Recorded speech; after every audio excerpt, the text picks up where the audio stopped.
بسم اللہ الرحمن الرحیم۔ جوانوں کے لیے نہج البلاغہ کے حوالے سے وصیت نمبر 31 جو جناب امیر المومنین نے اپنے فرزند ارجمند جناب امام حسن مجتبیٰ کو ارشاد فرمائی ہے اور لکھ کے دی ہے، وہ موضوع گفتگو ہے۔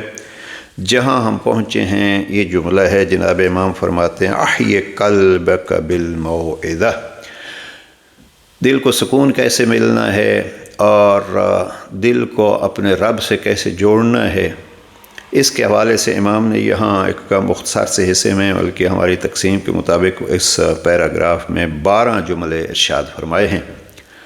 عزیزان کو تفصیل میں نہیں لے جانا چاہتے، بس ہماری مین کوشش یہ ہے کہ آپ صاحبان مطالعہ بنیں اور اس نہج البلاغہ کو پڑھیں اور اس پہ غور کریں۔ اور اس غور کا ایک طریقہ میں اکثر عرض کرتا رہتا ہوں، جوانان جب آپ تشریف فرما ہوتے ہیں، بیٹھتے ہیں، تو بجائے اس کے کہ ادھر ادھر کی باتیں کریں، آپ اپنا روٹین بنائیے۔ اور دوستی حقیقت میں اس سے بہتر کیا ہوگی کہ ہم کلام علی کو لے کے سامنے بیٹھے ہیں اور گفتگو کر رہے ہیں، اور یہ ذکر علی عبادت ہوتی ہے، اس کا آپ عملی ثبوت دے رہے ہیں اور اپنے علم میں بھی اضافہ کر رہے ہیں۔ اور مین چیز جو ہے وہ ذکر علی بھی ہو رہا ہے، آپ کے علم میں بھی اضافہ ہو رہا ہے، اور آپ کی زندگیوں کے سنورنے کے ہنر بھی آپ دہرا رہے ہیں۔ تو اس سے بہتر کیا محافل ہوگی؟ اپنے ساتھیوں کے ساتھ نہج البلاغہ لے کے کم از کم یہ وصیت 31 پڑھیے، جس کی بہت تاکید کی ہے آیت اللہ العظمیٰ آغا سستانی نے۔ بہرحال چونکہ یہ ابتدا میں ہم عرض کر چکے ہیں، بات خلاصہ پیش کیا ہے۔ آج کے سیشن کا عنوان ہم نے دیا ہے کہ دل کے سکون کا سبب۔ گزشتہ سیشن میں ہم نے عرض کیا تھا کہ رب سے رابطے کے طریقے کے بعد اگر انسان کا رب سے رابطہ ہو جائے تو یہ سکون کا ایک بہترین ذریعہ ہے۔ اور جوان کا دل جو ہے وہ چونکہ ایک ہمارے ہاں کہتے ہیں کہ پرندے کی طرح ادھر ادھر اڑتا رہتا ہے، لہذا دل کو اڑانے کے بجائے دل کو ایک جگہ پہ مرکوز رکھیے، اور وہ مرکوز رکھنے کی جگہ ہے اللہ کی ذات، اس سے ربط رکھیے۔ ربط رکھنے کا پہلا جملہ جو جناب امیر علیہ السلام نے فرمایا احی قلبک بالموعظہ، دل کو وعظ و نصیحت کے ذریعے سے زندہ رکھو۔ یعنی دل ایک مردہ بھی ہو جاتا ہے اور زندہ بھی رہتا ہے۔ ہمارے ہاں بڑا محاورہ ہے زندہ دل۔ زندہ دل بہرحال ایک الگ محاورے کے طور پر استعمال ہوتا ہے، لیکن یہاں جناب امیر علیہ السلام نے جو رہنمائی فرمائی ہے، دل کو زندہ رکھنا ہے تو اس کو موعظہ کرتے رہا کرو۔ اور موعظہ کے لیے جناب امیر علیہ السلام نے اتنا کہا، اور قرآن مجید نے بھی ارشاد فرمایا یا ایھا الناس قد جاءتکم موعظۃ من ربکم، اے لوگو تمہارے رب کی طرف سے تمہاری طرف موعظہ و نصیحت آیا ہے۔ یہ سورہ یونس کی آیت 57 ہے، 57۔ اب امیر علیہ السلام فرماتے ہیں دل کو موعظہ کے ذریعے سے زندہ رکھو۔ قرآن کہتا ہے کہ اللہ کی طرف سے آپ کے پاس موعظہ آیا ہے، اور اس موعظہ کا نام قرآن ہے۔ تو مقصد یہ ہے کہ آپ اگر قرآن مجید کی طرف آئیں گے تو اس کے ذریعے سے دلوں کو موعظہ ملے گا اور یوں دل زندہ رہیں گے۔ اب اس حوالے سے جناب امیر علیہ السلام نے بہت ساری چیزیں بیان کی ہیں کہ موعظہ کس کس چیز کے ذریعے سے ہوتا ہے۔ ایک قرآن مجید کے ذریعے سے، اور دوسرا مثلا جناب امیر علیہ السلام نے نہج البلاغہ کے خطبہ نمبر 109 میں ارشاد فرمایا، امام فرماتے ہیں وَاتَّعِظُوا فِيهَا بِالدِّينِ بِالَّذِينَ قَالُوا مَنْ أَشَدُّ مِنَّا قُوَّةً، ان لوگوں سے وعظ و نصیحت حاصل کرو جو کہا کرتے تھے کہ ہم سے زیادہ قوت و طاقت والا کون ہے۔ موعظہ کے لیے، وعظ و نصیحت کے لیے ایک ہو گئی اللہ کی کتاب قرآن۔ دوسرا کیا ہے؟ جناب امیر علیہ السلام نے پھر یہاں قرآن مجید کی آیت خطبہ نمبر 109 میں کوٹ کی ہے، قالوا من اشد منا قوہ، ان کو دیکھیے اور ان کی زندگیوں سے واعظہ اور موعظہ حاصل کیجیے۔ ایک جملہ واعظ بن کے کون سب سے زیادہ گفتگو کرتا ہے؟ وہ جو زبان جس کی خاموش ہے۔ جناب امیر علیہ السلام نے اس کے لیے خطبہ نمبر 186 میں ارشاد فرمایا، فقط اردو ترجمہ کر رہا ہوں، امام فرماتے ہیں تمہیں پند و عبرت دینے کے لیے وہی مرنے والے کافی ہیں کہ جنہیں تم دیکھتے رہے ہو انہیں کندھوں پر لاد کر قبروں کی طرف لے جایا گیا، درآں حالانکہ وہ خود سوار نہیں ہو سکتے، اور انہیں قبروں میں اتار دیا گیا جبکہ وہ خود اترنے پر قادر نہیں تھے۔ اب یہ ہے حقیقت میں معجزہ کے لیے 3 چیزیں آ گئیں: دل کو زندہ کرو معجزے کے ساتھ، اور معجزہ اللہ کی کتاب قرآن، اور وہ جن کے یہ جملے تھے کہ ہم سے بڑا طاقتور کون ہے، اور تیسرا اور مہم جو جناب امین علیہ السلام نے خطبہ 186 میں ارشاد فرمایا وہ یہ ہے کہ آپ دیکھو جن کو کندھوں پہ اٹھا رہے ہو اور اپنے ہاتھوں سے قبروں میں اتار رہے ہو، یہ آپ کے لیے معجزہ ہیں۔ امیت ہو بالزہادہ، امام فرماتے ہیں زہد سے دل کی خواہشوں کو مار دو، اس لیے کہ دل جو ہیں وہ، ہمارے استاد محترم آیت اللہ ناصر مکارم شیرازی نے اپنی شرح نہج البلاغہ پیام امام میں اس جملے میں کچھ وضاحت لکھی ہے، میں اس کو آپ کی خدمت میں لفظ بلفظ پیش کرتا ہوں، اور یہ اردو میں ترجمہ ہو چکا ہے۔ کوشش کیجئے یہ کتاب نہج البلاغہ کو سمجھنے کے لیے لے لیجئے۔ امیر المومنین کا یہ جو نہج البلاغہ کے کلمات کی شرح ہے پیام امام 15 جلدوں میں ہے، اور اس کا اردو ترجمہ مولانا شہنشاہ نقوی اور ان کے گروہ نے کیا ہے۔ یہاں فرماتے ہیں دل اور روح باغ کی مانند ہے، اس میں پھلدار پودے اور رنگ برنگ بوٹے بھی پیدا ہوتے ہیں، اور اسی وقت بیکار جڑی بوٹیاں بھی پیدا ہوتی ہیں۔ اس باغ کو زندہ کرنا یہ ہے کہ پھلوں اور پھول والے پودوں کی پرورش کی جائے، بڑا دقیق جملہ ہے، پھلوں اور پھول والے پودوں کی پرورش کی جائے، اور مارنا یہ ہے کہ فضول اور رکاوٹ بننے والی بوٹیوں کو تلف کیا جائے۔ تو دل بعض اوقات نفس امارہ بن جاتا ہے، اس کو کنٹرول کرنا ہے کس کے لیے؟ زہد کی باتیں اس کو سنا کے۔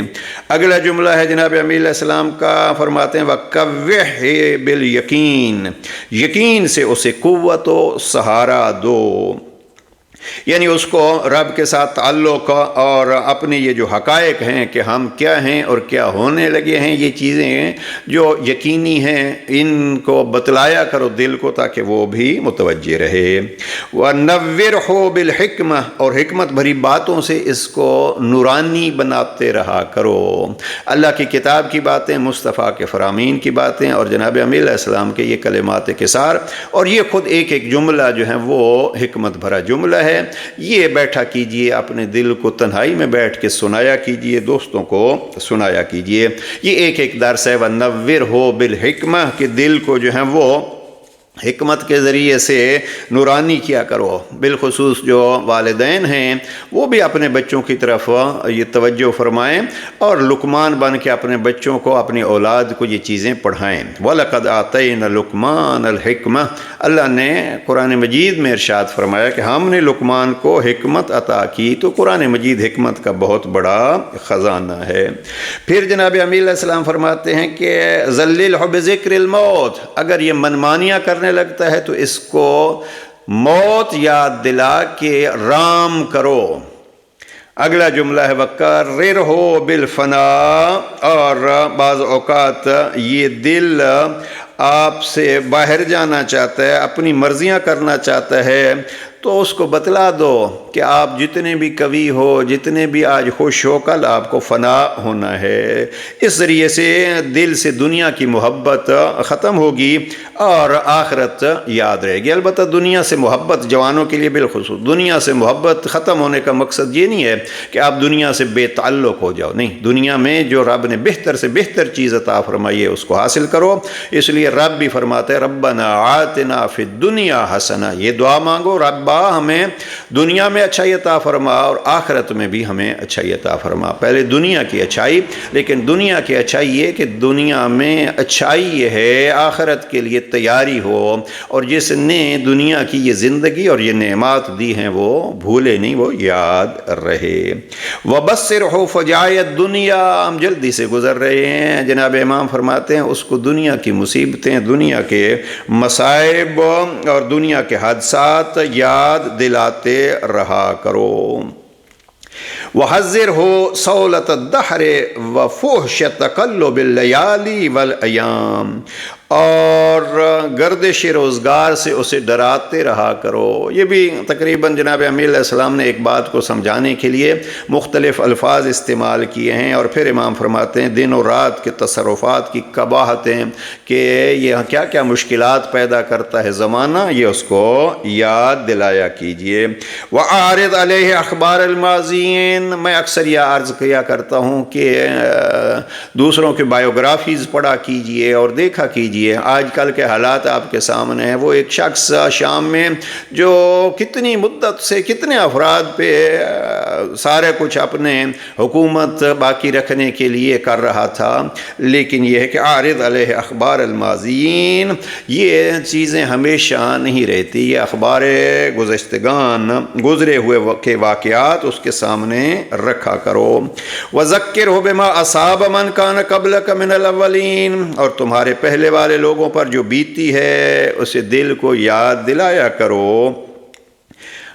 اور پھر صرف فی دیارہم و آثارہم، جوانوں کو شوق ہوتی ہے سیر و تفریح کی، اور یہ قرآن مجید کا حکم ہے کہ سیرو فی الارض، لیکن دیکھو کہ اللہ والے سارا کچھ لٹا کے، دشمن یہ سمجھتا تھا اصحاب کہف کی طرح اور کربلا والوں کی طرح کہ ہم نے ان کو ختم کر دیا، رب کہتا ہے کہ نہیں، یہ سیرو فی الارض، زمین میں دیکھو ہم نے ان کو کیسے باقی رکھا ہوا ہے، اور جو سمجھتے تھے بس ہم ہی باقی ہیں، ان کا نام و نشان بھی ختم ہو گیا ہے۔ تو دل کے سکون اور اطمینان کے لیے، دل کے کنٹرول کے لیے ایک فرمان امام کا یہ ہے کہ ان کے گھروں اور کھنڈروں میں چلنا پھرنا دل کو سکون کا ذریعہ بنتا ہے، کیا تھے اور کیا ہو گئے۔ یا اس پہ آیات بہت ساری ہیں، ہم اس طرف آپ کو نہیں لینا چاہتے۔ فانظر فیما فعلوا وامن تکلوا وأین حلوا ونادلوا، زمین میں سیر و تفریح کرو، پھرو اور دیکھو انہوں نے کیا کچھ کیا، کہاں سے کوچ کیا، کہاں اترے، کہاں ٹھہرے، اور انجام ان کا کیا ہے۔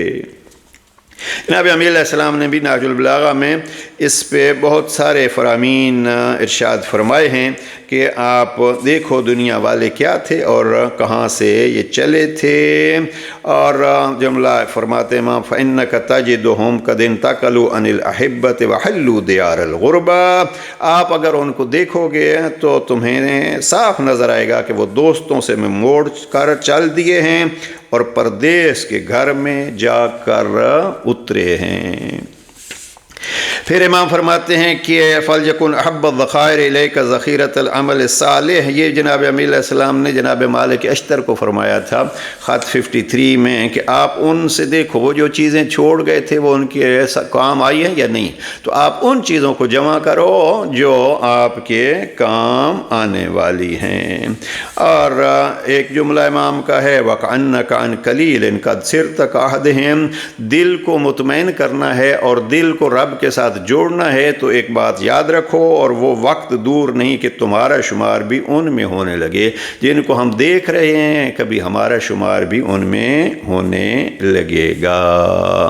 اور یہ ہے جناب امیر علیہ السلام کے 12 جملات۔ اب دل تو چاہتا ہے 12 جملات کے لیے ہر جملے پہ ایک ایک درس ہو سکتا ہے، لیکن آپ کو اس سے زیادہ زحمت نہیں دیں۔ یہ کتاب ہم نے ترتیب دی ہے، یہ دروس ہیں ایک بزرگوار کے، ان دروس کو آپ پڑھنے کے لیے ہماری ویب سائٹ مرکز افکار اسلامی .com پہ جا کے کامیاب زندگی کے اصول، یہ کتاب تقریباً 340 صفحات کی ہے، اس کتاب کو آپ پڑھیں گے تو یہ چیزیں اسی کتاب سے ہم نے آپ کی خدمت میں پیش کی ہیں۔ اللہ سبحانہ و تعالیٰ آپ جوانوں کو کلام امیر المومنین سے محبت اور اس کو سمجھنے اور زندگی کو اپنانے میں توفیق دے۔ والسلام علیکم ورحمۃ اللہ۔